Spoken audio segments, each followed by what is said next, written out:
changing the field of architecture. This series is meant for students, faculty, practicing architects, and firm leaders, and all of those interested in what architecture education in Boston is today and how it might affect the field tomorrow. Architecture as a discipline and as a practice has what I believe an opportunity to take corrective action against the historic absence and silence of race and identity within the discourse. But conversations around these topics still remain largely unexplored in schools. This panel today brings together innovators and teachers to discuss ways to radically transform institutions and the concessions of power within the discipline of architecture. With that being said, let's meet our incredible panel. We have Yasminka Yudovici. Yasminka teaches social science at MassArt, including history of racial segregation, post-Civil War, to this day using various analytic lenses, urban studies, social anthropology, and economics.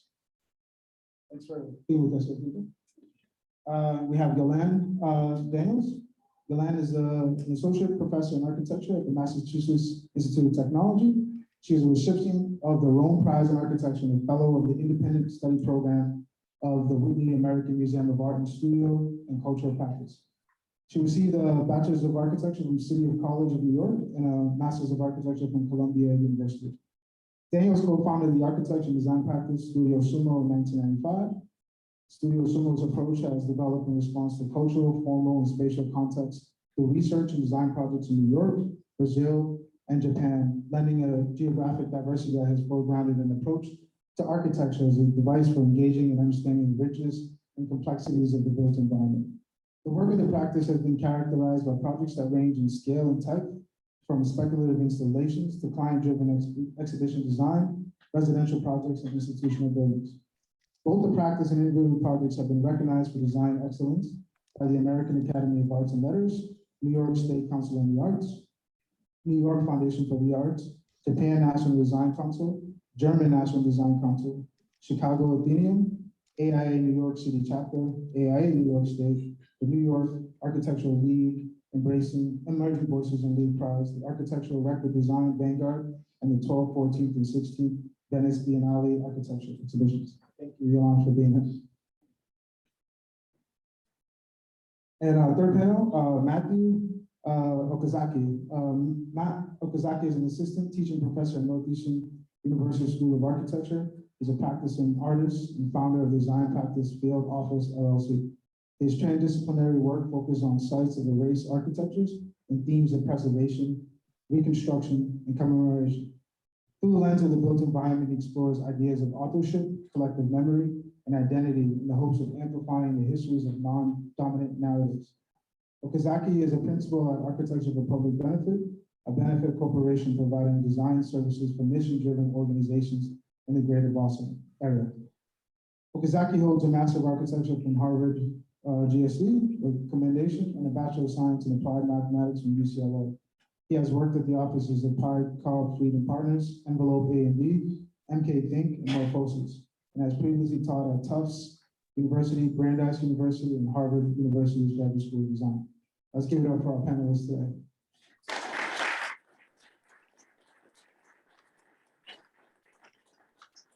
And I think with that, we'll jump right into the presentation.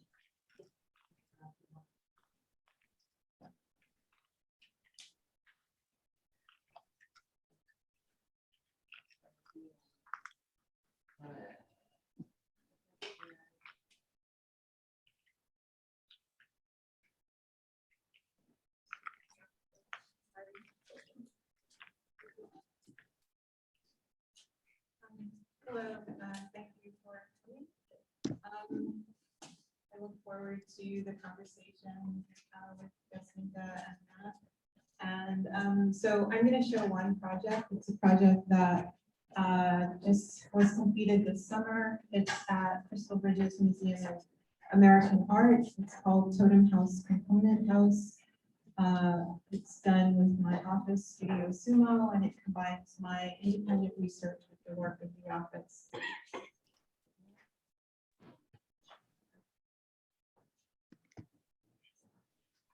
So for this project, we were one of 5 firms who were asked to make an affordable house prototype by the museum that would be installed on their grounds.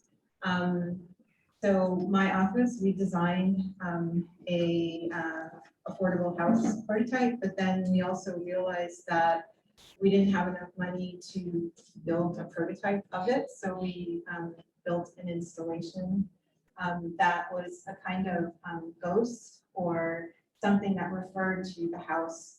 And it's composed of 4 components. So this is kind of jumping in scale from the site to the museum to the town, Bentonville, to the region of Northwest Arkansas. The dots are actually showing reservations and sundown towns in Arkansas. But I'll get back to that. So these are the 4 components that are arranged in such a way that they delimit the different functions of the house. Upper right-hand corner is a bedroom. It's actually a duplex. There's a bathroom, dining room, entry, kitchen, and living room. Every component is double-sided. So then this is showing the house design. It's the components with the roof and the surface facade that encloses it. Then the plan of the house, this is showing the entry, the different rooms, and the double-sidedness. So the idea of this is that each component has the program or the kind of uses of the house embedded in it, but the rest of the house is open. So perhaps the only doors might be the doors for the bedroom, but the rest of it is open. This is the upper floor. And then this is just the section through the house. So in moving to the site, we needed to think about how we could represent the house without really representing the house. And we were thinking of 2 principles. One was the idea of grounding, kind of like making a ground.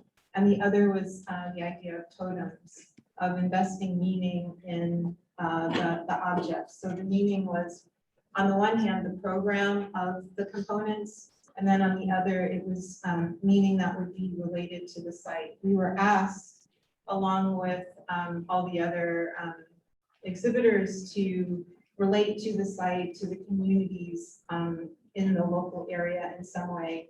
So I began to look at African-American communities in the area, kind of from the research that I've been doing on Black settlement, and actually there were not many in this area. From my research, I started to suspect that the reason there weren't many was because they perhaps there were sundown towns there. So in the research, we basically found out that that was true. So what we ended up doing was cataloging expulsions of communities in the area. And the expulsions included the native population, because in order to settle Arkansas, they had to clear it of the native or indigenous population. So the Trail of Tears, the Civil War Trail, they all go through this site of Bentonville, like where we were building these installations. So this kind of mapping became something that was layered onto the house. This is the database of all of the events. They're not all expulsions. Some of them are kind of city building. So there are both city building events and then these kind of like, in a way, city destroying events that we're cataloging. And the whole site was mapped in terms of time in 50-year blocks of time. And then the components themselves have the time kind of layered on them. This is the timeline. So this is taking the components at the end and kind of splaying them out, each elevation. One side, I guess your left, is indigenous population and right is African American. And the part in the middle are movements. The vertical lines are movements, the horizontal lines are events, so points in time. And then the point of this is seeing where convergences are. So the exhibit 1, this is just all of the panels for the components. splayed out. One person referred to the exhibit as a kind of house/library. And this is just kind of sections taken through it. And then this is the actual piece.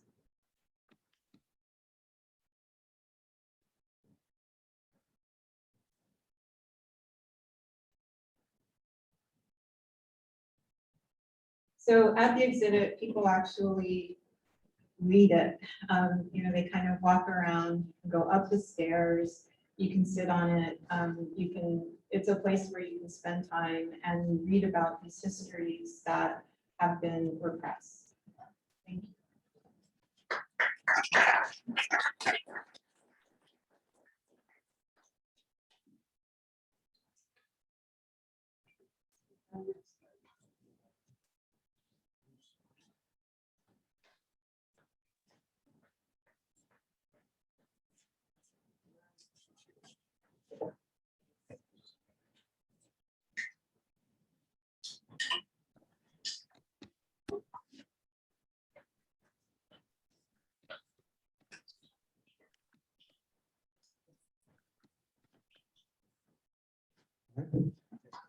Next.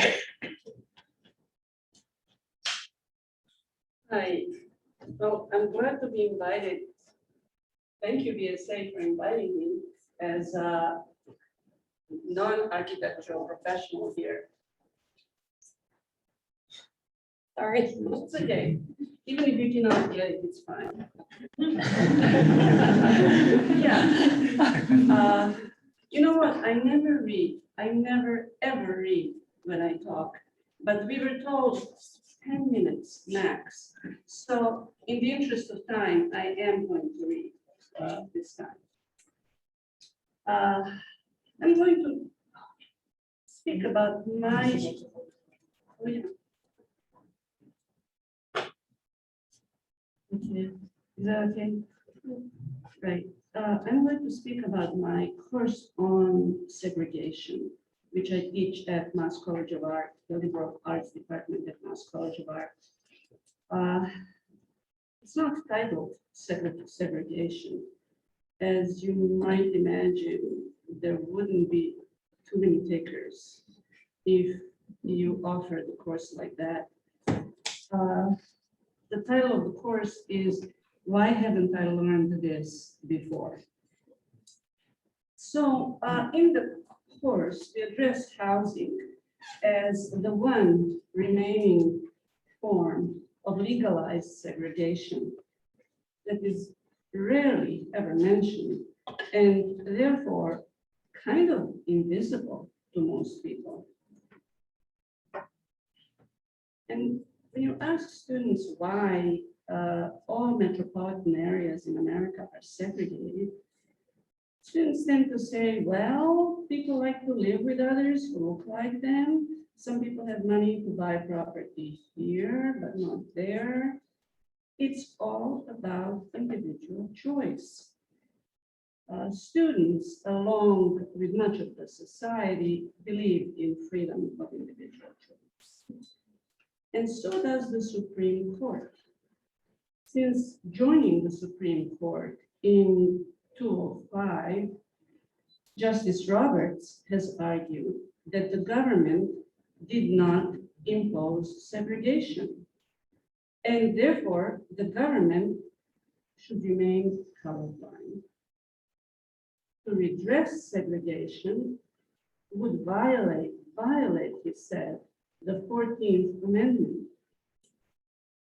Well, is this true?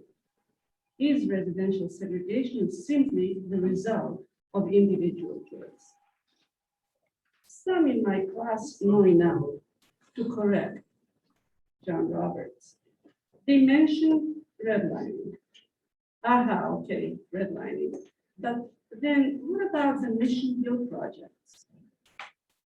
They're situated where now they're have been destroyed since 1990s. The projects were so deeply segregated in the 1960s that and beyond 1960s through 1990s. But in 1960s, one observer commented, in the rental office, there are two windows, and except for the absence of two signs saying white and colored, it might be Birmingham, Alabama. There is literally a line of whites and a line of Negroes paying rent. Now, in many white projects nationwide, there were vacancies already in the 1950s. Where did all the white people go? To the suburbs. They went to the suburbs. They had all that money. For the down payment, they needed no money. They also got 30-year mortgages to purchase a brand new house with a lawn and white picket fence for between $6,000 and $8,000. Today it would be between $70,000 and $90,000. Their monthly payment was about $29. This is if they were white. The Black family in the inner city was paying about 3 times as much just for rent. In other words, the government in the 1950s did something totally unprecedented. To ease the housing crisis, it subsidized a massive nationwide construction of well-designed, mass-produced, suburban, single-family homes. Many developers got rich. The government's condition, however, was you may only sell to whites. And they did. A young white father, a war vet,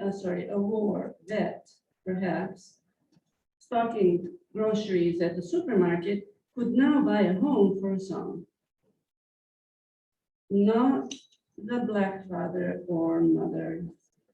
Real estate agents were explicitly prohibited from showing suburban homes to them.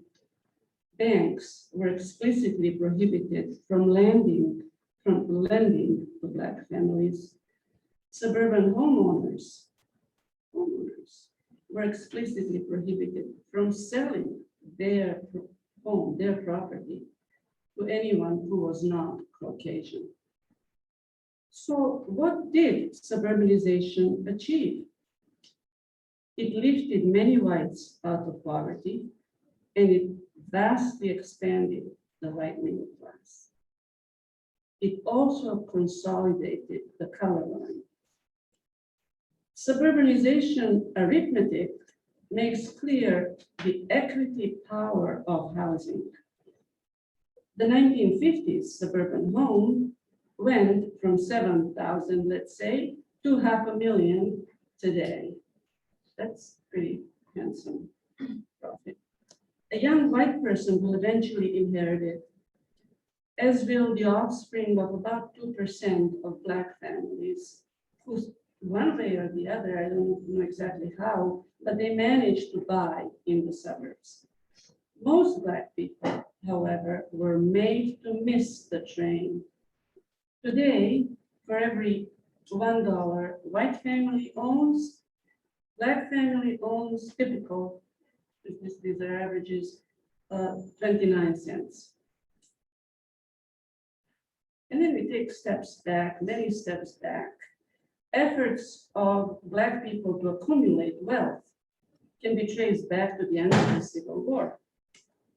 But 3 strategies from the 1870s on were at work to make this impossible. Some were driven by states, some by the Supreme Court, and some by individual bigotry.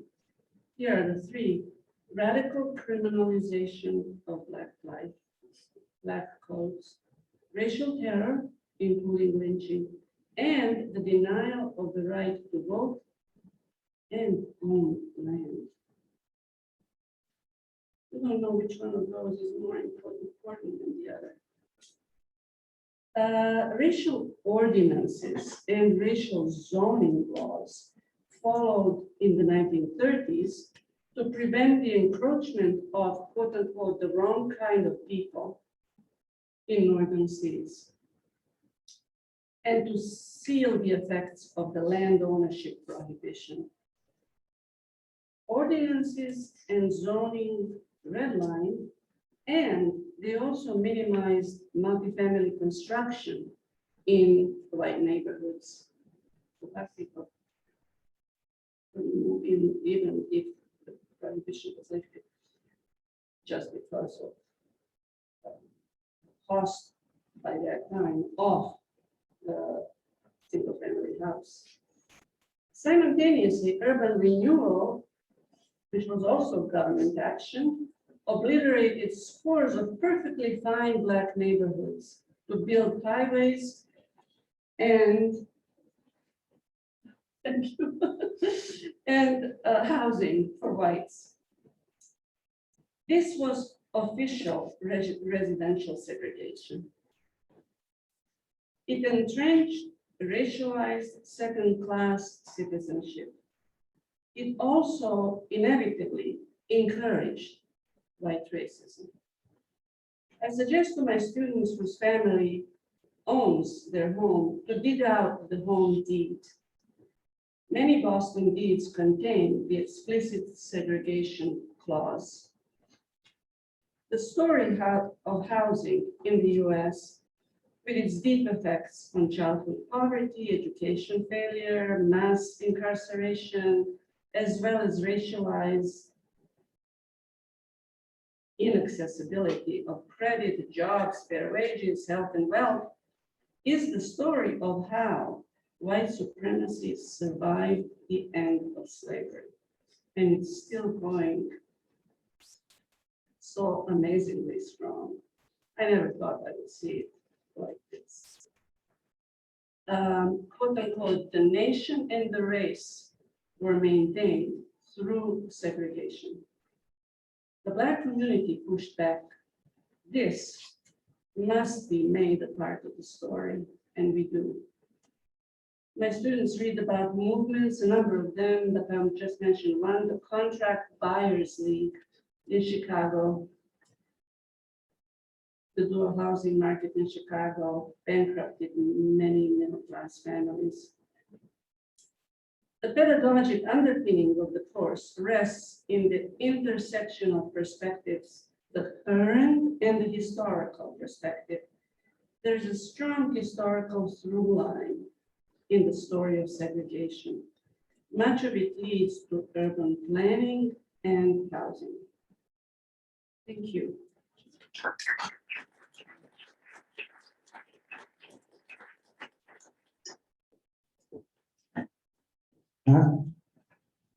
Oops. Either way. I'm going to sit as well because I have notes and a clicker and a microphone, so we'll see how this, goes. Should I wait? Oh, do I just click next? Uh-oh. Great, thanks. First of all, thank you for having me. I've just quickly, can I just see like a raise of hands of like different, like, are they like students? Because this might help the discussion later too. Students, faculty, architects, licensed architects. We can talk about that. Governance, organizing bodies, professional organizations. Anything else? Let's see.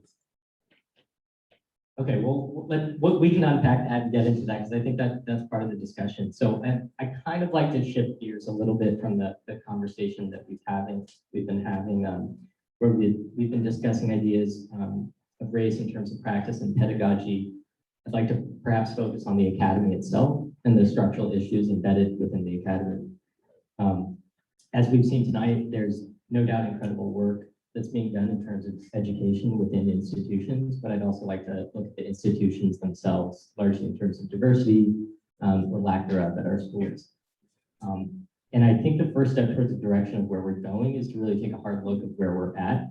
And I know may seem obvious to a lot of us, especially those who have chosen to come to a discussion like this.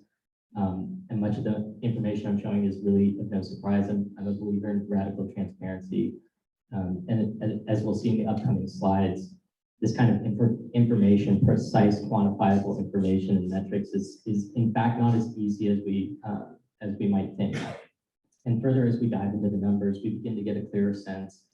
And again, not entirely surprising that the profession, the practice, and education are completely intertwined, related, and entangled in this mess of issues. So looking at the demographics of students in architecture schools, we see a tremendous amount of disproportion between the ethnicity and gender of graduates in architecture school and the overall US population. Again, not a surprise. The most recent survey I could find of this was in 2012, 2013, and I'm hoping that, somebody will undertake this again. I really couldn't find anything more recent. And then the next few slides are from a report conducted jointly by NOMA and NCARP called Baseline on Belonging, Equity, Diversity, and Inclusion in the Architecture Licensing. This is a really, really fantastic report. I had zero part in it. But it's one of the most comprehensive reports of its kind thus far, and I highly encourage everyone to take a look at it and read it. So there's the QR code. So a key takeaway from the report was that overall program culture and support from educators were two huge impediments for students while earning a degree in architecture.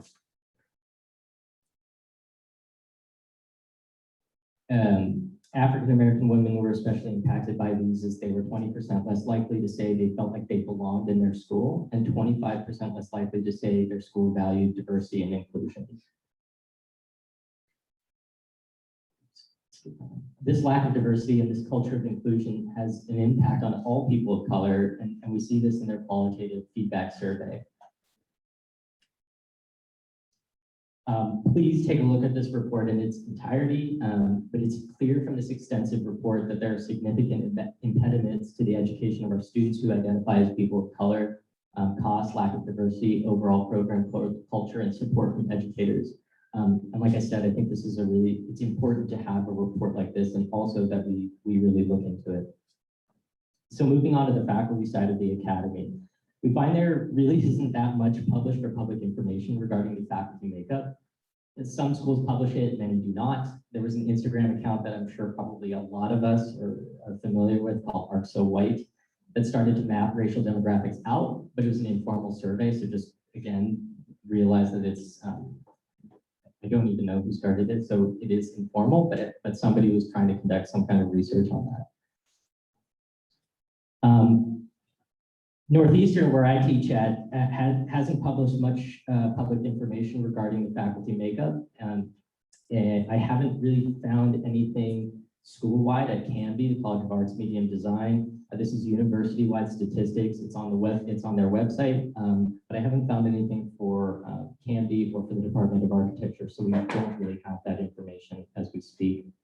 Here we see the faculty demographics at top, and the student enrollment separated by undergraduate and graduate on the bottom. Impossible, I suppose, now to read, but you probably can understand which bar charts belong where.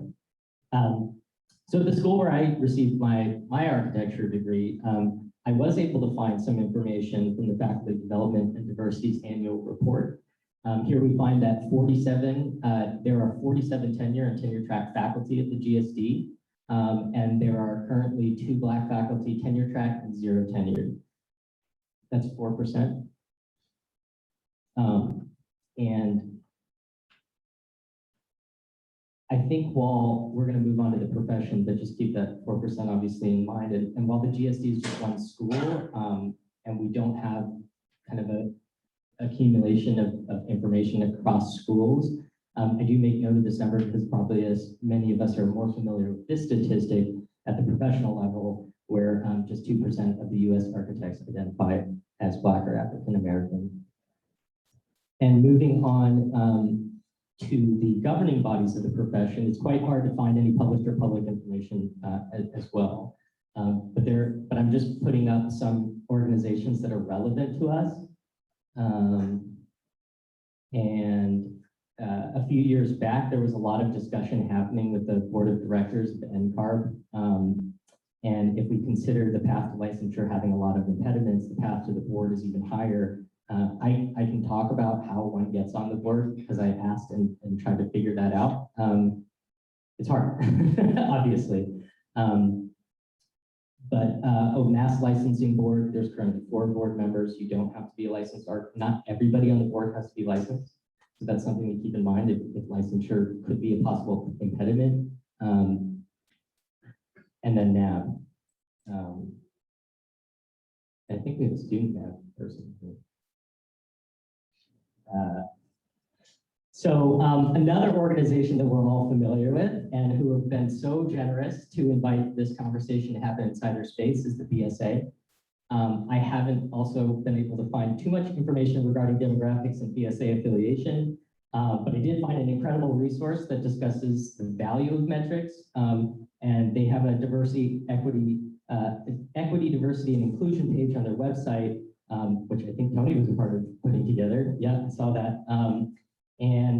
It has an incredible amount of valuable resources, including this document. And in it, they write about the value of creating metrics and tools to evaluate progress against our goals. And I think this is quite good. And as I've been saying, how do we really know, how can we really understand where we're going if we don't have a clear idea of where we are? And we find the path to licensure has also, again, extreme impediments for people of color, and we see a steep drop off in new record holders and licensed architects. So new record holders is on the left, 50% white, and it moves to 84% for licensed architects. I'm partly affiliated with NCARB, so I'm very interested in these kinds of percentages. And in order to understand all the relevance, we have to look at the occupants of the built environment, right? So 24% of Boston identify as Black or African American, 52% white. And so, you know, we come to terms with the 4% faculty who identify as Black or African American and 2% of our architects, and yet 24% identify as Black or African American in Boston. And we do have an incredibly diverse city. So we have to ask ourselves who is in a position of power and leadership to design our built environment in our professional organizations, in our firms and offices, and in our academy. We must constantly ask ourselves who uses and lives in our built environment, and who are the people who design this built environment. I brought up the profession and firms in this discussion about the academy, and that's what we're talking about, architecture and race in the academy, because I truly believe these are really all intertwined. And this is the same problem happening in all these different spheres. So shifting back to the academy, my belief is that to build an inclusive academy, I think pedagogy is absolutely vital, but I would probably maintain that an inclusive and diverse pedagogy is only truly sustainable and enduring if we address the deeper structural issue at play. And in order to have an inclusive and diverse student body, which I know is what we all want, I think we have to start with an inclusive and diverse leadership. And only then can we have inclusive and diverse pedagogies in our schools. So how do we do this? And this is I think for the sake of time, I'll skip this, but I'm happy to talk about potential hows in the profession, and again, how to get to the board of directors and maybe in practice, how we can go about doing this. But in the academy, you know, if you're a student, maybe it's about providing, asking for transparency in hiring practices at your institution, and demanding, you know, more people of color in full-time tenure-track positions at your school. I think also a conversation that we need to have is where are the forums for input. Students often don't have, I mean, they do and they don't have a lot of say, right? So how can we listen and act and give them actual agency in this. And if you're a faculty, push for more people of color in full-time positions, tenure track, and in positions of leadership, and ask for transparency in the numbers that exist at your own institutions. Again, radical transparency allows us to know where we are, which then allows us to know where we're going. Once we do that, we can start asking, what's the strategy for increasing student diversity, for creating a culture of inclusion, and for increasing faculty diversity? I mean, to me, the first two are the most important because the school is all about the students. And we see from this report, there's issues, right? And I think the fact in order to do that, we need to increase the faculty diversity and provide the students what they want. So there is a culture of inclusion where they can excel at building our built environment. Like I said, it's very, very hard to find demographic information. Just putting this small presentation together took a lot of digging on my part, actually. And schools don't have this information, and especially schools who have pages on websites dedicated to DEIS or JEDI or EDI, et cetera. I think they need to. And for schools who may have this information, I'm of the belief that this should be easily accessible. And the next step is to continue to pull the thread by asking questions and holding those in power accountable. Why is it the way it is? What are the structures in place that make it the way it is? Do we even want to go about changing it? And that's kind of half joking, but it's also slightly serious that we should ask everybody that. And then how do we go about changing it? So how again? And I'm hoping that's something that we can talk here. I know Jameson has been generous to kind of provide more of a discussion than a presentation, and I think that's great. And we need forums to have this kind of conversation, however hard they may be. And it's a hard thing to look inward, and it's always not pretty. And none of us, I think, are surprised in this room, but it's something we have to continue to do at our own institutions and places of work. And we've got a long way to go in the academy and in our profession. And I am deeply critical because I deeply care about this profession. I love architecture, okay? I think everybody here loves architecture. And so I'll end on the positive note that I'm just really incredibly inspired and optimistic about this profession. And I'm encouraged to know people like Danson and Yolanda and Jasminka that are pushing this conversation in places like the BSA that are providing forums to have this kind of conversation. So thank you. And then people like this audience who are having it and demanding it and want to talk about it. Thank you.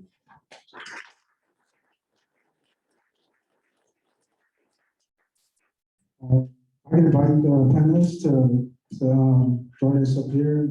We can start this conversation.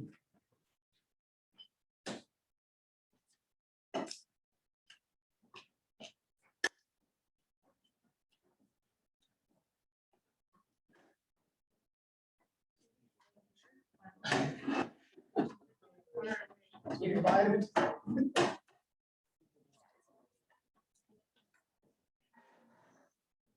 Well, came in here prepared with some broad questions, and these three just blew me away. So I gotta kind of pivot a little bit.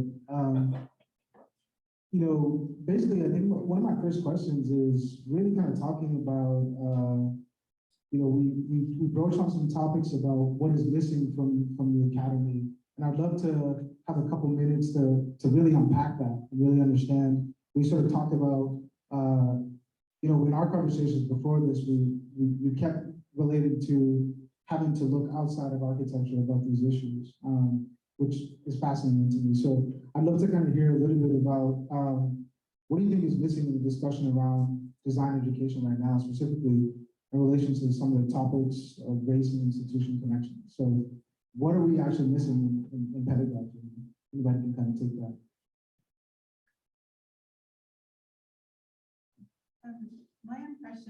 My impression is that while there are many things that aren't spoken about,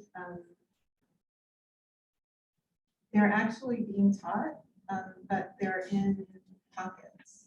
So I do think that, like, by hiring diverse faculty, you do get diverse pedagogy. But then it doesn't necessarily change the system. Like my experience is that it doesn't necessarily change the system. And that, you know, the system does shift slightly over time, but then it seems to reset itself. So that's something that I wonder about, like, how does it reset itself and how can you stop it from resetting itself? I think part of being a minority faculty member is that often one is isolated.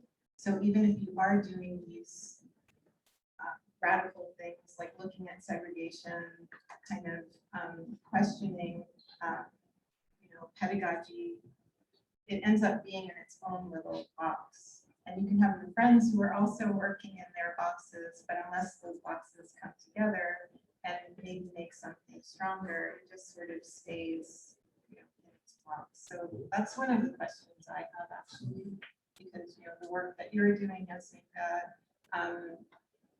the kind of work that I'm doing, which enters into my teaching, it's in seminars on similar topics.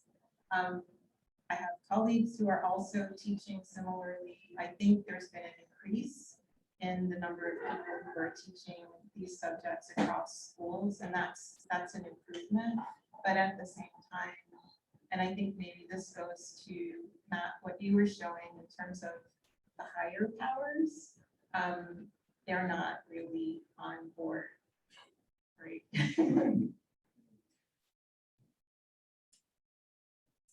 I mean, yeah, that's exactly right. I mean, I think you're right that the radical pedagogy is happening as we've seen, but it does often happen in these silos. And Jamison and I were even talking like, you know, how could we have this conversation or something? How do we keep doing this at schools and stuff like that? Because even this could be perceived as maybe a silo too, right? The people who volunteer to come to a conversation like this. So but yeah, that it's the higher powers is really an issue.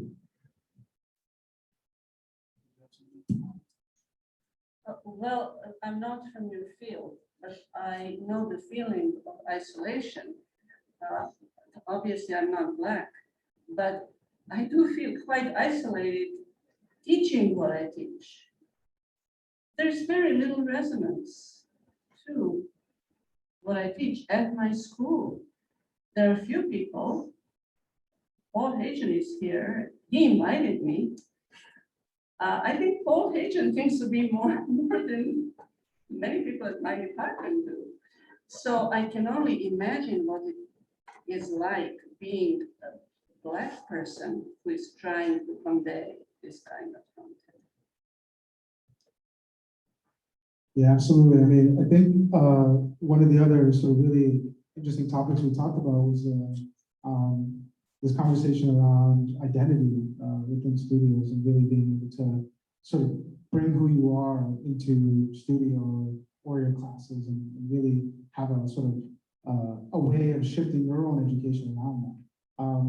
So, you know, with my experience and of course with you all, we all encounter students who are within our institution who are wanting to express their background identities in their work, in things that they write, things that they design. And, you know, I've been sort of really critical about how prepared our institutions to embrace and support these conversations. So from your experience, I'd really like to kind of hear about what do you think institutions are doing or not doing to be able to support these conversations around just identity and in effect that we come from different backgrounds, so how are we given agency to actually propel the way that we look at the world within our own work, and is that supported through pedagogy, is it supported through studios? Like, have a conversation around that.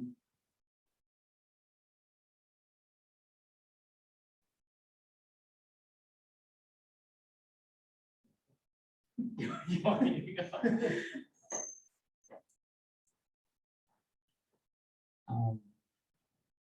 I mean, I think it, again, I think it just goes back to the faculty, like who, if the faculty is pushing an interesting agenda of about this topic and students are interested in, they will go to those faculty. And it sounds like you want to bring in your topics to studio. And I think I try to do that as well. I think I have some students here. And I try to do that as well.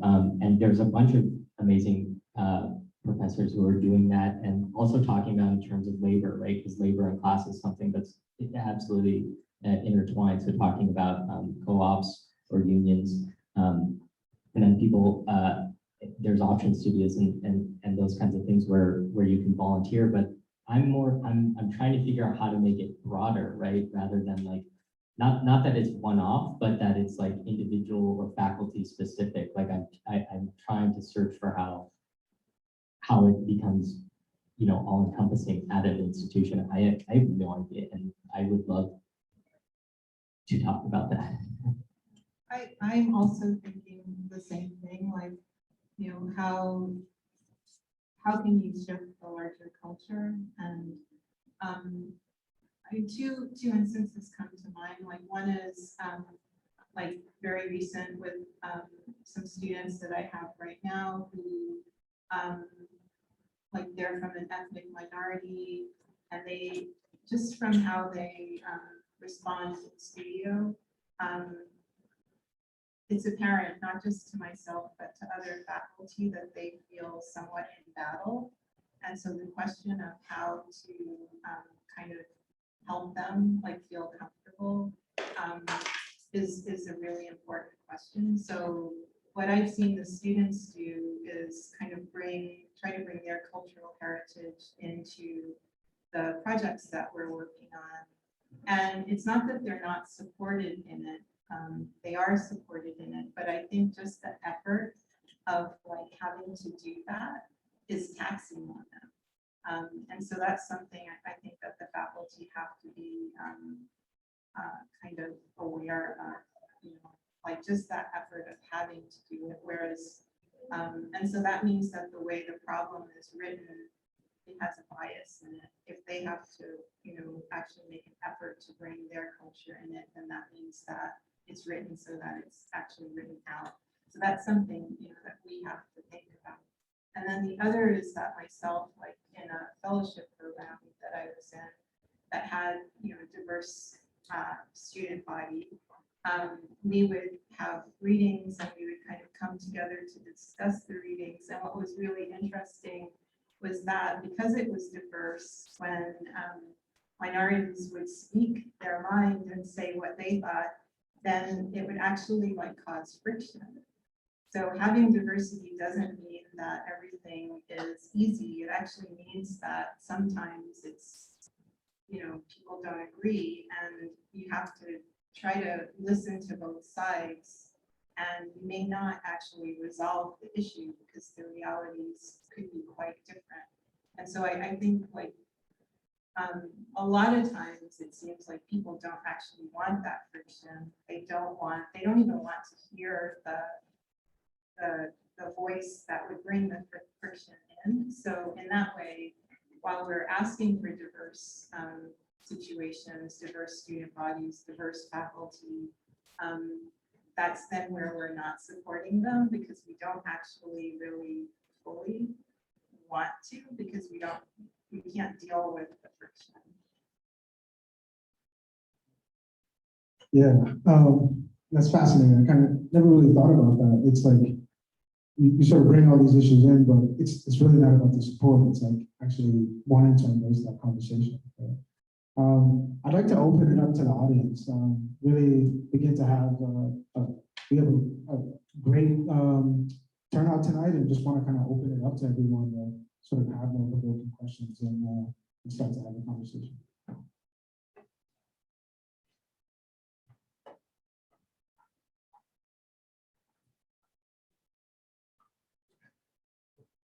Hello, my name is NJ, and I teach at Wentworth. And my question to you guys is, why is diversity a good thing?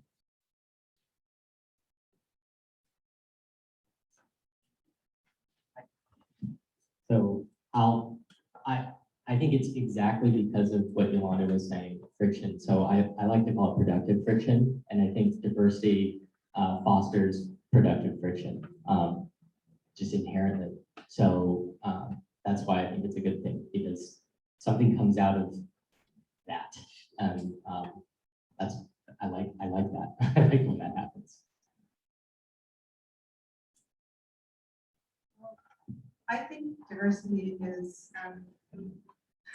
I think it's a word that you could say euphemism that's used to mean other things, like it's one of the ways we talk about race without talking about race, because there are many mechanisms we have in this culture to do that. So there are these euphemisms, and diversity means many things. So I'm often not really sure what people are talking about when they're talking about diversity, because it can actually mean the opposite of like inclusion. And so that's why from diversity it went to diversity, equity, and inclusion, because when people were talking about diversity, they weren't necessarily getting equity and inclusion. But so I think the term is not important.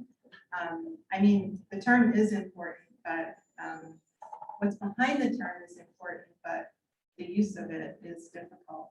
And I'm not so sure, like, you don't necessarily need, I think in your question, what I'm hearing is like the idea that if I'm thinking of just Black students could learn within an environment of Black students, and they can. It's more about diverse opportunities. So if in an environment of like one type of minority, Black students, they have the same, kind of access to faculty, the same kind of resources, then you don't need diversity, right? Like if there is equality, then the conversation about diversity just, I think, doesn't really matter. But in our culture, because of, in a way, the example that Yasminka was giving about the consolidation of wealth with whiteness, then we have the conversation of diversity, because wealth and power is concentrated in one place, and then predominantly, and then, the people who don't have that are, despite the fact that they're part of the productive economy, they don't have access to it. So I don't know, that's what I think about diversity. Yeah, thank you, Yolanda. I fully agree with you.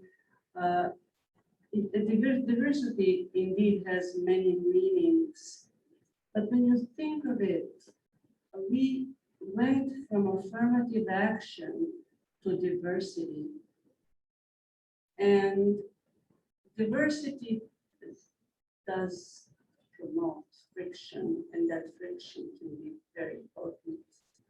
But if no way really guarantees anything like a change, and I was thinking about what would it take for housing policies to change in the way that would benefit people who are unhoused today. What would be needed is not so much diversity, affirmative action in housing would be the banner under which I would like to march.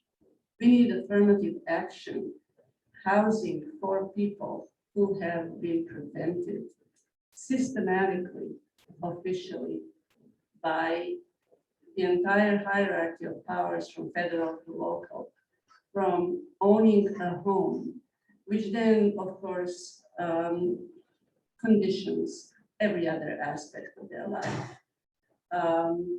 The diversity in the classroom is wonderful. You look at all these different faces, and it's wonderful. But does it really do something other than the presence, the physical presence of those different people? One thing that I actually wanted to add 10 minutes ago was how impressed I am by my students. I think students at MIT and the Northeastern are different, perhaps, at least as I see it, in the sense of class. Our students come from lower middle class suburbs around Boston. They're amazingly open to what I am trying to convey to them. Surprisingly, really amazingly open to that. I expected so much more pushback on their part. But the school is not open at all to adding faculty to teach this subject matter. Do we have diversity? Well, I mean, yeah, at our department, we can say we have some diversity. People don't all look white, but we don't have diversity. If we don't have a real force that would bring us to the point where we would offer our students enough of instruction in this totally neglected area. It's neglected in architecture, it's neglected in fact, all other disciplines. Of course, now there is a lot of work. A lot is being done to somehow bring this into our lives and the curriculum. Not enough, though.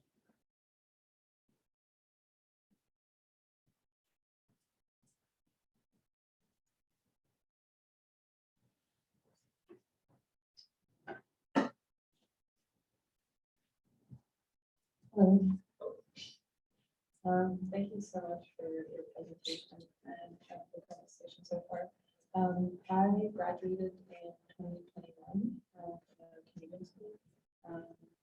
And I know that during the summer of 2020, both in Canada and in the US, at least, there were a lot of letters that were put out by students, but I think also some alum, potentially faculty, urging each of their faculties to address these system issues, and some letters were also kind of highlighting some points that they were kind of hoping to happen, whether it was having a more diverse student body or faculty, or it was about financial aid and whatnot. And so I'm not sure if in the institutions that you teach at, those letters also came out, but I was wondering if you could speak to what has happened in your institutions since I guess the summer of 2020, and if you seen pushback or if you've seen agreement on what areas happening, because I know that in my school too, maybe in like public lectures, there's some progress, but in other. That's a great question. Yeah. Thank you for that. Well, I can talk about, I can't really talk about MIT so much because I've only been there a year. So I think others can actually speak to it more. I'm coming from USC, where I kind of lived, through the pandemic there. And what I experienced there, the student body did write letters to the administration, and the administration actually, was alarmed and took them very seriously. The students were more proactive than the faculty actually, and they were kind of pushing to kind of change things, and then their pushing actually affected the faculty. The things that they asked for, and I don't remember all the points, but the cost of books and cost of materials, and they were very sensitive of just economic disparity across the like differences in economics across the student body, and that the university could somehow level it. so that, students who had less,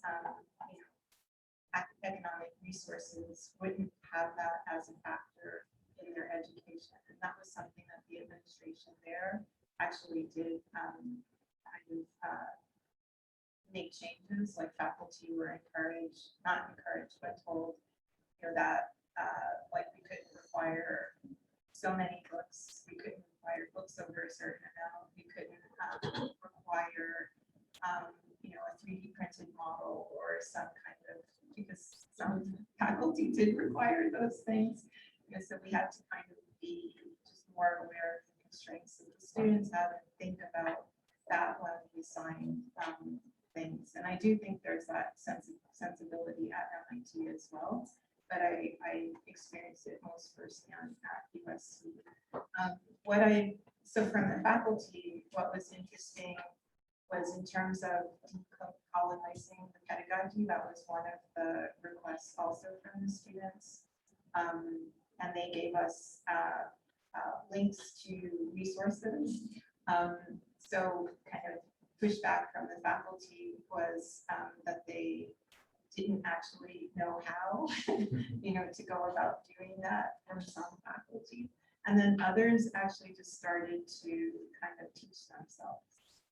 So I think, ran the gamut of those who were just like, I don't know how to do this, I've never done it before, and then others who were, well, how can I do this and address this?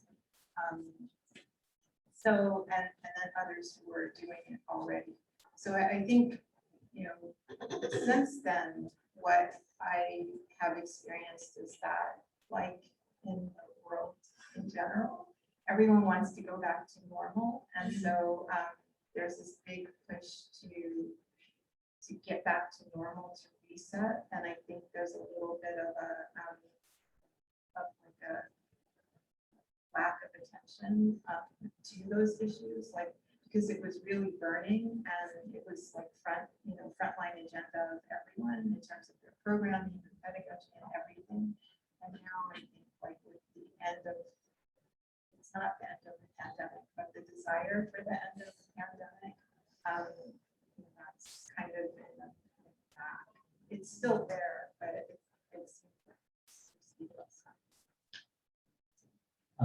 I'm also new to Northeastern, well, as a full-time faculty, so now I'm like getting to peek behind the curtain. So I don't know much about that, but I have been working with a high school that also did in California that also demanded these kinds of changes, and we started thinking about basically how kind of like what you're talking about of like not books, but we were rethinking financial aid.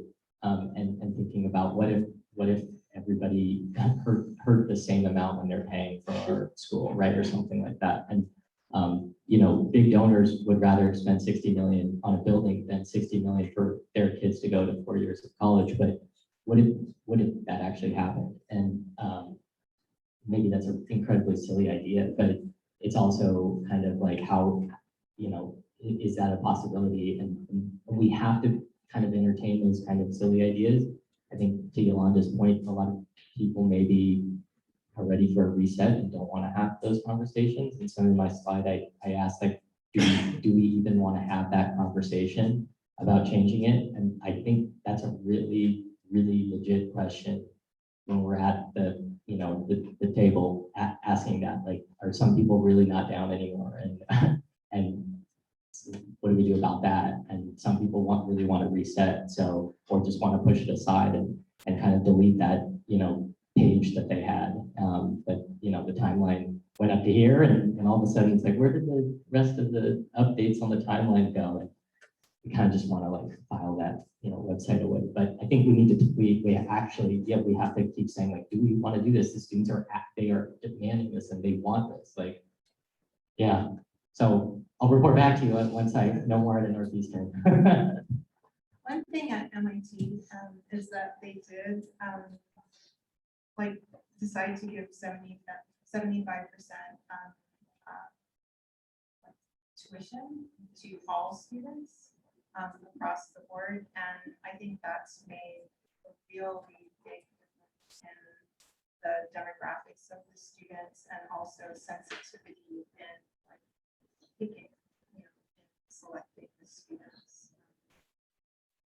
They also shrunk the class size. So I think that in terms of the finances, you know, that's like a major hurdle for many people who are kind of lower class or middle class to like a college education. So that makes a big difference. Did they increase the tuition that they give for this year, next year, or permanent? My understanding is it's permanent. It's permanent. So you go to MIT. Wow. Not MIT, but the School of Architecture. The at School of MIT. Architecture. It's amazing. That's They want to get to 100%. and across the board, no matter how much money the family has, you will get 75%. I don't know the specifics, Yeah. but that's my understanding. Yeah. Yeah, like there is that unevenness that Yolanda, so at MassArt, I mean, we polled our graduate students at one point, and that's whether we were going to have tuition for our master's program or continue our model with a per credit cost. And we felt as a faculty that everybody pays the same rate. There are no separate deals, so it's per credit. And what students told us, you buy per credit. If you have a 12 credit class, that's the cost. It's flat. And what students talk to us about, which we listen to very carefully, this MassArt doesn't have a big endowment and or state supported from design school, all the usual stuff, is that it allowed them to plan properly their lives. So that if they couldn't afford it, they could get a job. And the program was flexible enough to revise in its careful consideration to try to allow them different rates of time to get through the program. So someone who might go through straight ahead, 2 or 3 years, they're done and they're on the path to licensure, becoming what we love and do. We're able to say, I can't do that. So we're working with students who are on a 3-year, 4-year. I have one, I'm not even going to say it, it's 6 years. And I'm worried that they're so far away from school, they may not come back and finish. But what we took away from that was that the uniform rate was a great equalizer, as what we talked about before about equality across the board. And I think when I'm here listening to people talk about this, there's something that I wanted to add to the earlier conversation, which had to do with a student of mine who called me out about the content in my studio as a faculty member. But the only way she was able to call me out for that content was that it was in our studio, which for everybody in this room knows, it's a fairly intimate experience with your classmates. You're putting in long hours. So there was a place of protection and respect that was built. It couldn't have happened in the beginning of the term. It happened midway when we got to know each other. It took time. We didn't know each other right away. But because of that trust, she was able to really talk about what was lacking in my own curriculum. And as a faculty member, I had to be able to take that criticism and do something with it. But it was not easy, and it was not across the board accepted by everybody in the studio. And it took time.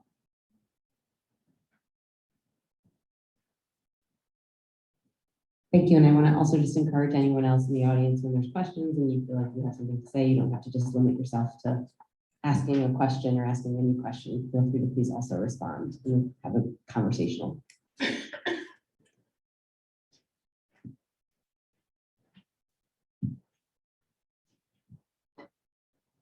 This is a really great conversation. Thank you all for putting this together. I actually want to offer a little bit of hope and optimism and talk about the academy and the systemic or the structural issues. We are all fortunate. Let's all recognize Boston and where we are in an open-minded community. For the most part, I know there's issues. We may know there's issues, but I kind of want to point out the Boston Architectural College, where, so I'm, yes, I realize I'm a white male architect. I'm a licensed architect who runs a firm of about 12 people. And what I want to talk about is how our hiring has changed over the last 15, 20 years, largely because of systemic change at the Boston Architectural College.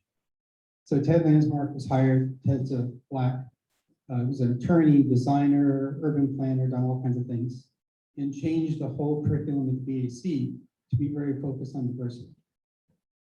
And it wasn't easy. It happened over time. And we started to see much more open, by the way, the BAC, for those who don't know, is an open admissions college. So you basically need to provide, an application and a check, and you're in. As you go, there's portfolio check-ins to make sure that you're doing the work. And a lot of students there do not make it because of the way the structure is set up.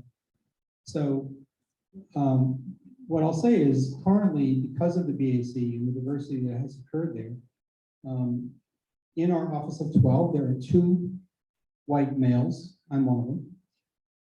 And we have people in our office from all over the world. And the friction is, we don't have too much friction. We have a really good group. It's a really great culture. I think the conversation we have in the office about different viewpoints and different aspects of what people bring to the table is really rich. I think the diversity aspect is really important because people do bring different experiences from not just here, but from all over. And so we do, actually, we do a lot of work for nonprofits, cultural institutions, startup companies, people that are trying to figure it out. And I think that's what a lot of this conversation is about, is like, how are we all trying to figure it out together? I also want to, the BSA, I do want to say that the chair of the board is a Black architect. We've been having these conversations now for a long time around DEI and kind of thing. And thank you for pointing it out. Like, Tony's done a lot of good work. There's a lot of good things happening.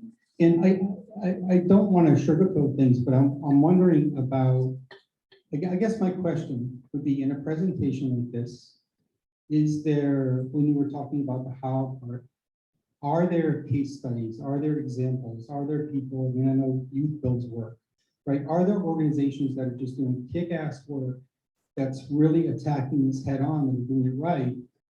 And are we better to learn from those, or do we just kind of like complain about the things that aren't working, talk about the past and all the problems we've had?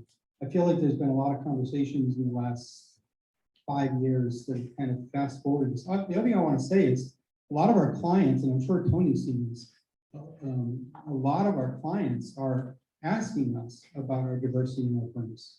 They're asking us when we file for a project to talk about the diversity of our office. Not whether or not we're a woman-owned firm or a minority-owned firm, but who is the makeup of your firm?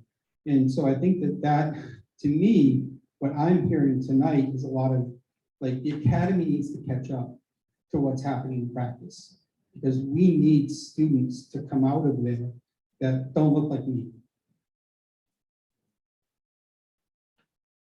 I'll just respond because I feel like maybe that was directed at more at me.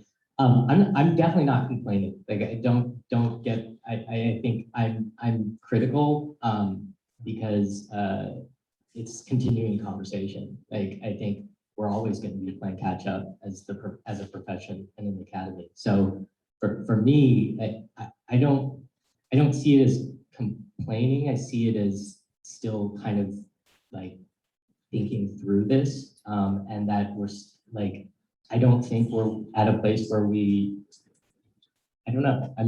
I'm not comfortable with where we're at yet. And I think, yes, the academy needs to catch up, but it's totally intertwined. I mean, the profession, I think, needs to catch up too. But it's criticism out of love. It's not, I'm not complaining and just saying like, well, what are we gonna do? So I hope that's not what you think I was That's not what I getting at. think. I'm just wondering if it was presented differently. Like, are there positive examples of things that we can learn from, rather than the 2% and the 4%, the percentages that we all know, right? Those are changing. The 4 people that you showed on the licensing board here in Massachusetts, only one of them is a white man, right? So change is happening. And I don't want to sugarcoat it. I get that there's issues in this conversation. If I can answer answer to that real quick, I think the comment you brought up earlier about the reset is something that I would love to kind of come back to a little bit about, and your question about the letters that went to universities and things, right? We had forums, we had info sessions, we had all these things, and it was a charge, right? We all felt like we were doing stuff, right? And then there's back to this kind of reset of just going back to what we know and going back to, so that moment of being comfortable because we have some sort of progress, I think is dangerous, right?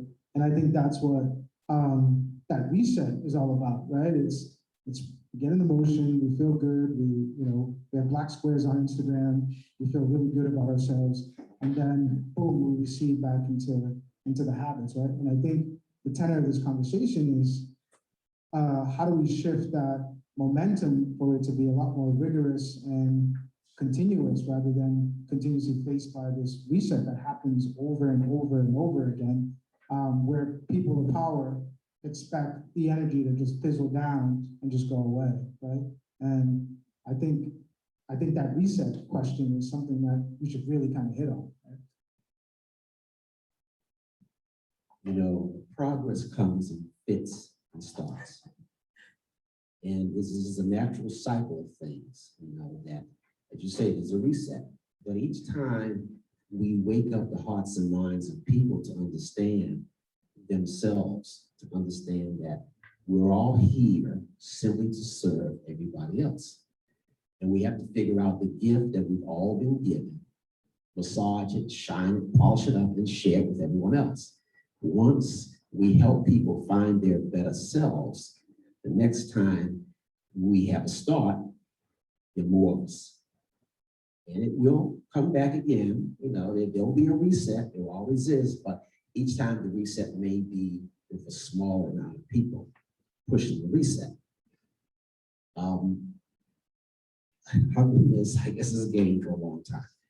And this is the game for me of 50-some years for a 7-year-old, chasing parity. Leveling the playing field, an impossible thing to do within one's lifetime, but parity is not. To understand that, okay, everyone deserves to have the same opportunities and benefits. And if we have to fight towards that, so that by the time, hopefully, that I see the parity I'm looking for, in a few more decades, I hope, that we'll see things be better. I mean, there will be more architects of color because we will open up their eyes to the fact that it's a possibility.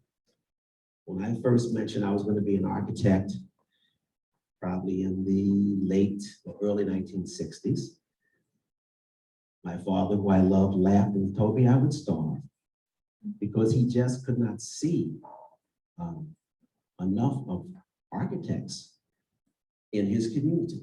Well, we had some doctor on the street, we had accountants on the street, we had laborers on the street.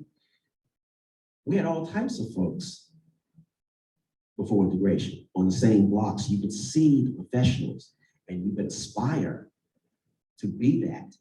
But I don't think schools counsel well enough to let kids know that this is a possibility. Because if only 2% of us are geared to do this profession in the entire world, only 2%, we got to find a way to find the 2% when you're young and encourage them to say, you're not different or odd, you have a different destiny, and we are here to be sure you reach your destiny. And it requires, I figured when I was in college, that I'm part of a sacrifice generation that's going to have to continue to give to see the change that I want. As Obama says, be the change you want to see.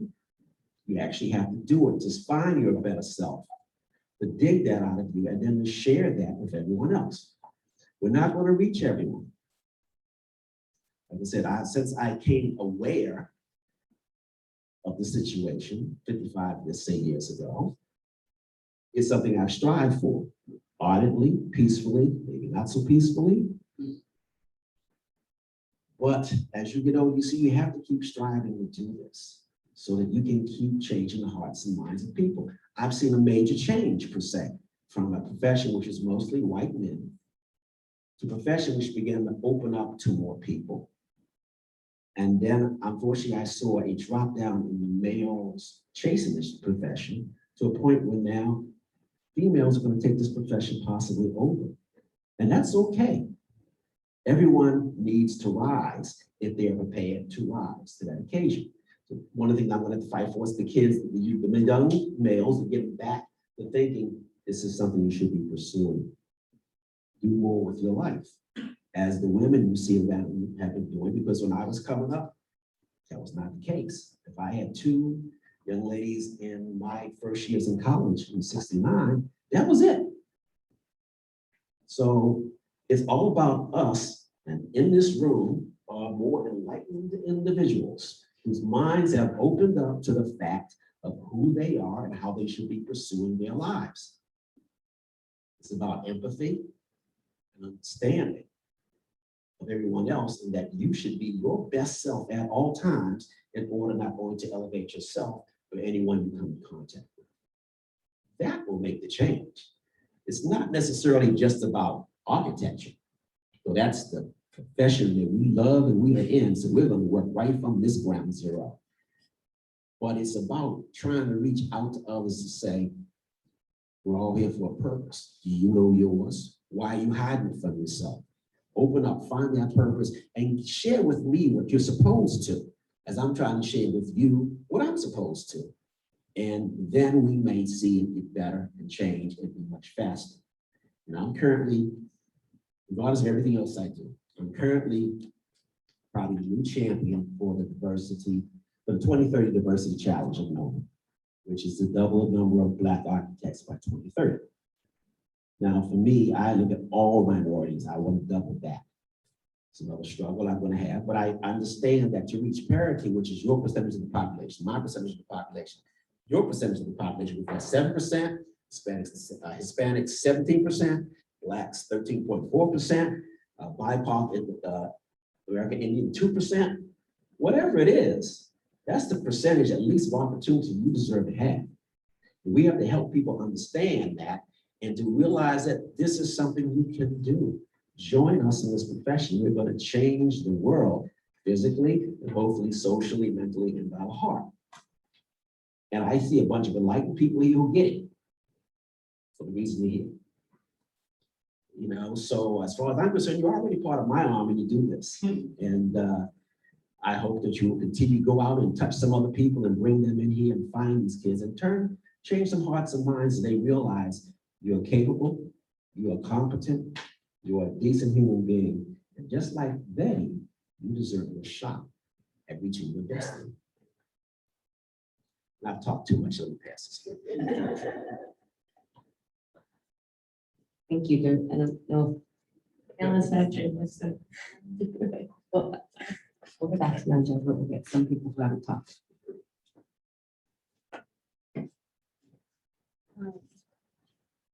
Yeah, so thanks for the question. I think that the sentiment of can we just talk about the positive examples speaks a little bit to the feeling of reset that Yolanda talked about earlier. And I feel strongly that yes, while we're all sort of tired about talking about negative things, it's the type of emotional labor that BIPOC and other minorities face every day. And while I know this conversation is not about, you know, just trying to be positive, we're well aware of the positive things that Dee and everybody else in this room contribute to in the field. And sure, there's been some small strides in making the pedagogy decolonized and topics like that. But I do feel like the sentiment of just be positive, just like let's talk about the positive things, appeals to the topic of white comfort in the sort of lack of resiliency in continuing the conversation.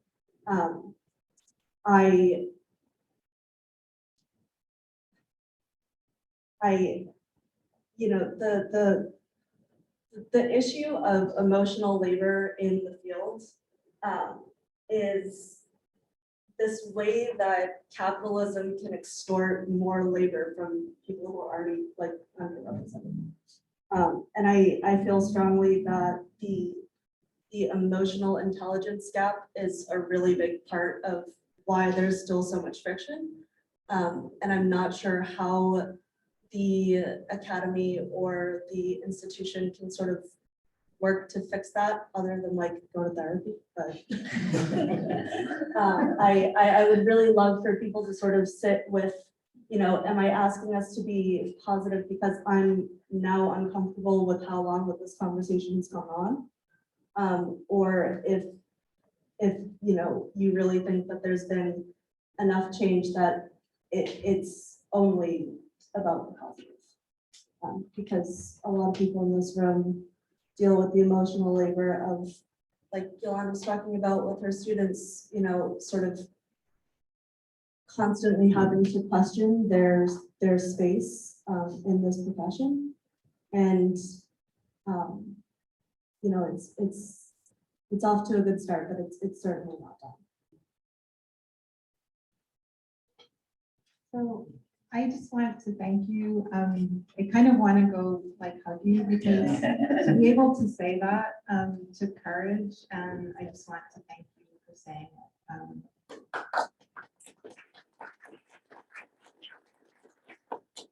And it makes me think of in the essay, the master's tools cannot dismantle the master's house by Audrey Ward. She, one of the tools, the master's tools, is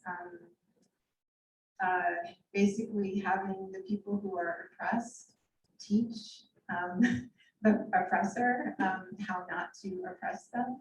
And so what you were saying speaks to that tool.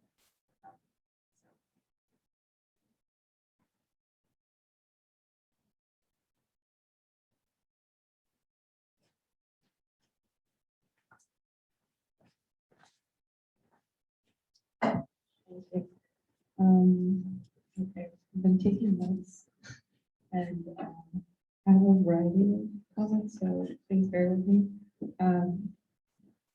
I think going back to a comment that was made earlier about the strides also in the profession, it is true that, so I work in a company that, or in an architecture firm that focuses on institutional design. So we tend to go for these, so we tend to go for these pretty big projects. And so in my last 6 months, I'm pretty new. I've seen that in a lot of the RFPs and whatnot, the client does ask for us to talk about our approach to equity, diversity, and inclusion, and to talk about the composition of our team, et cetera, et cetera.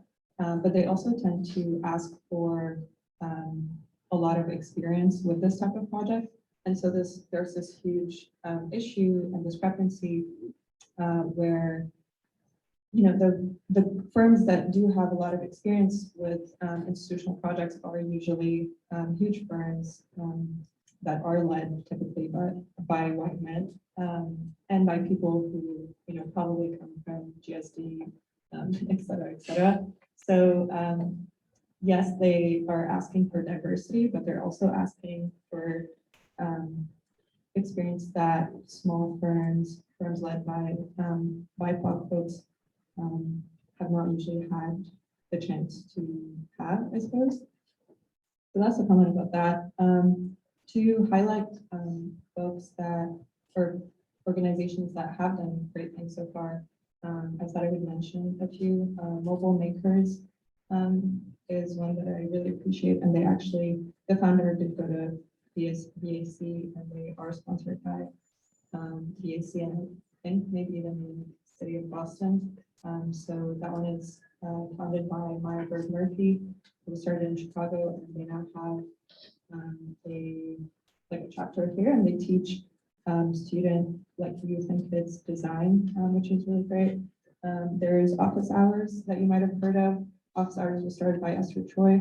And that one, I've been to pretty much all the workshops. It's really great. It invites workshops by BIPOC for BIPOC, and helps folks navigate the institution and the profession.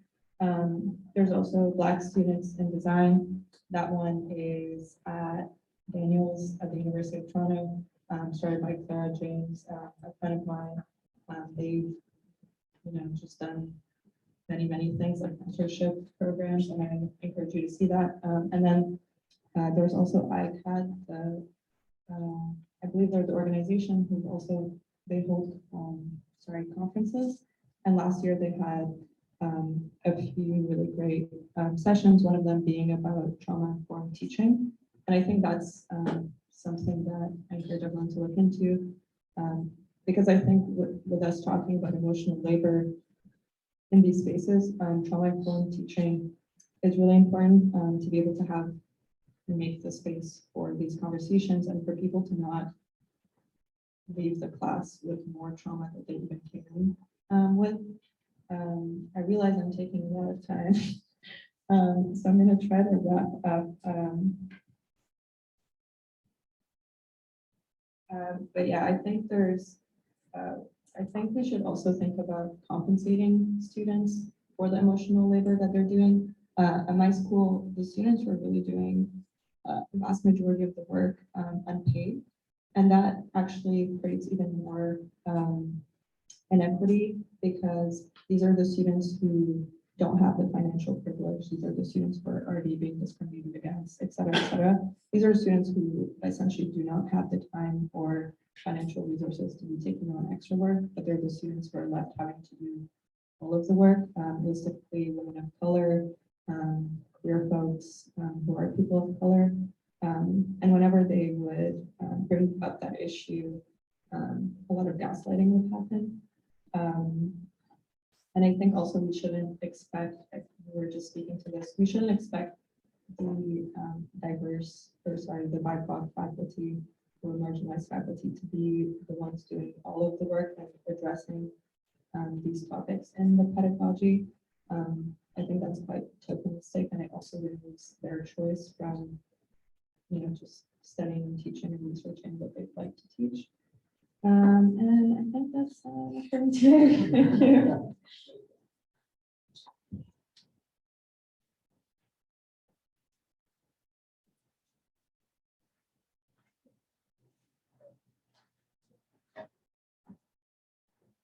Hello. Really trying not to be the angry black man. I respect Tony.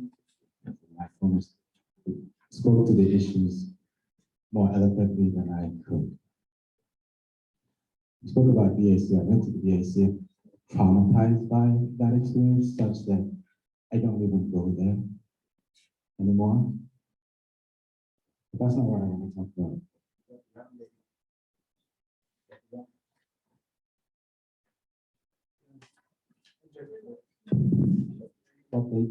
What the young lady just spoke about is really, I'm sorry, I couldn't catch your name because I can't hear, I'm old. I know you did, but I couldn't hear. That's really what's an issue for me right now, because there are all these programs to bring students to me, and I feel like I'm out in the wilderness with them. And it just pains me, and every day I lose students, and I cry about it, because they're brilliant. And they go and do business management, and they kill their soul. Not that business management is not a wonderful and laudable thing to do, but they have so much talent, and I see it, and they go away. And I'm just mad and sad. And I just lost one freshman last week. And I take it personally. And I need your help. I need all of you. You know why? Because someone helped me at the BSA. It was a white guy. Right? He didn't understand me. He didn't understand me. He just listened to me. I need you guys to help me. I need all of you, and to ask your peers to come, just show up. Come to Wentworth, ask for me. Go to Northeastern, ask for Matt. Sorry, man. And they will point and say, you know, hang out with the student, take the student with you to work, something. I don't know what. Just give of yourself, your time, your heart, because we always complain, oh, the buildings look the same. Well, that's because the architects who design them all look the same, right? And they teach the same part. Last night, sorry, I don't want to take too much time. I'm just going to tell a quick anecdote. I'm biking home, and I get to the corner of Huntington and Nassau, and I overhear somebody walk by saying, the history of America is so much nothing compared to the history of Europe, because its history of America is so recent. It's like, I wanted to stop, and I knew there were students from somewhere, you know, Northeastern, it didn't matter, right? And I was just so mad because, like, it's in the water we drink. It means that all that Native American history before the Europeans showed up here didn't exist, right? So it's like the person said it flippantly, didn't think about it, right? But that's the thing, it's so much ingrained, and it's like a battle every day, every day, every day, every day, every day, every day. That's why I need you all, please. Thank you.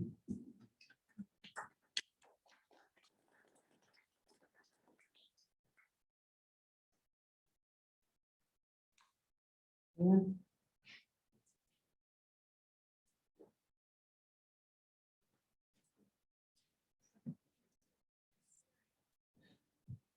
I am also a BSA product.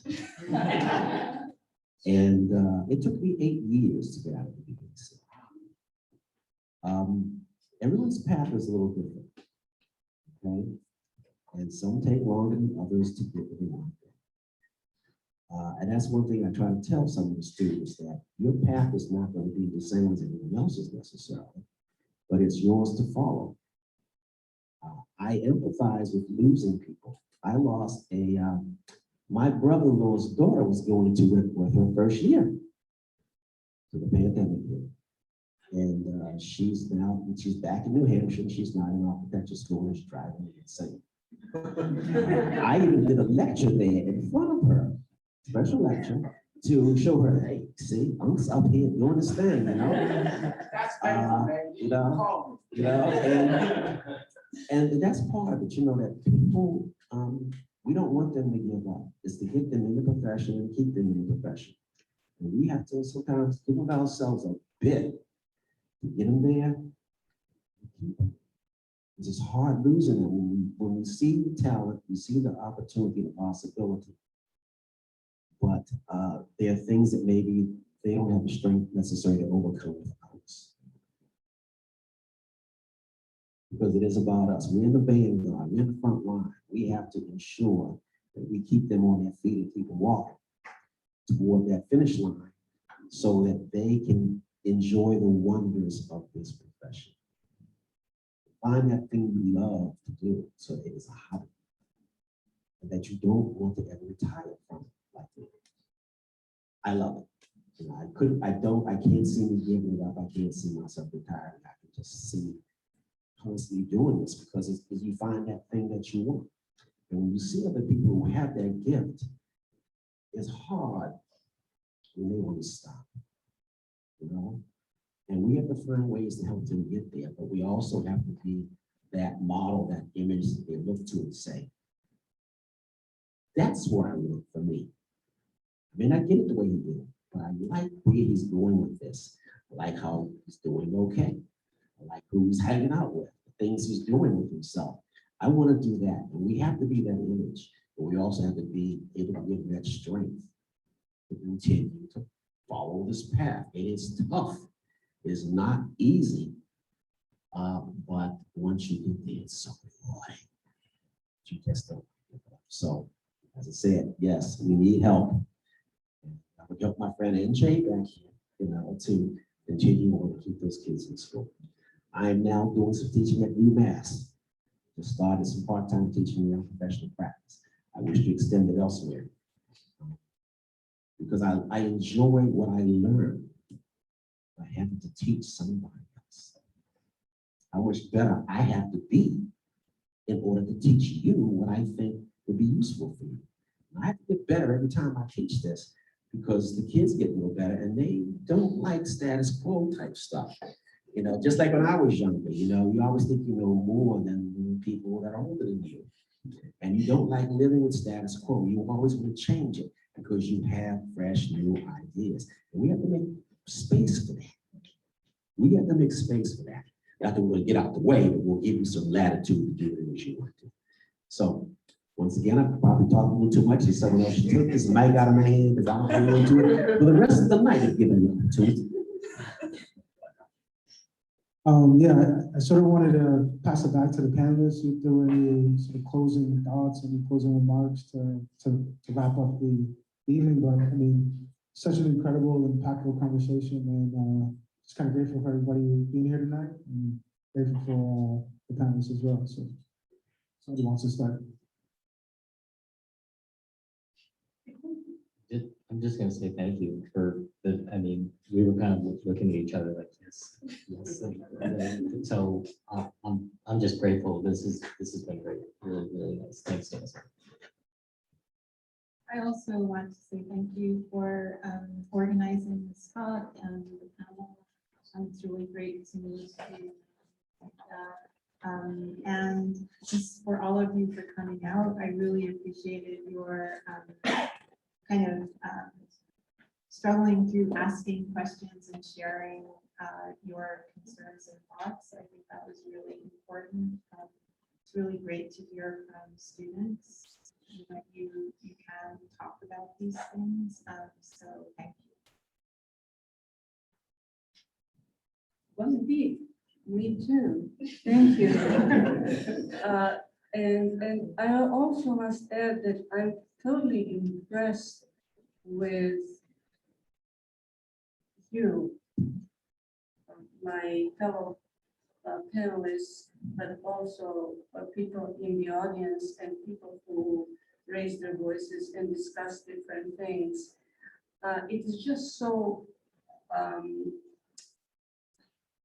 it is really inspiring to see people from a profession, a very complicated, complex profession like architecture that is deeply involved in form, be talking about issues other than that and trying to expand in order to make the profession richer and better. I'm really happy to have been here tonight. Yeah, and Shane, it was a pleasure to get to know you all and then be a part of this conversation. Rescheduling was sort of a blessing because we were able to talk more and become more richer and complex in the ideas we're talking about. And for me, you know, just at the end of the day, just continue to ask these tough questions and be in spaces where you're making people uncomfortable. So at the end of the day, have a good night.